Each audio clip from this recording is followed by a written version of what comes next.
Hey guys, I hope everyone's going well. Just a quick little video before I pick up Ashley from school. Just finished this one today and I like the colours on this one. This is for Anton. This is the broad blade friction folder. It's come out pretty nice.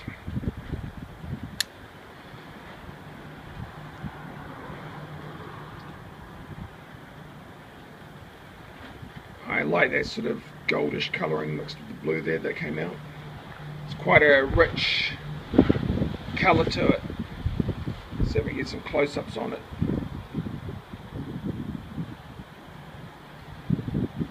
Looks nice on the orange peel. Anyway, yeah, just a quickie. I've got to go get Ashley from school.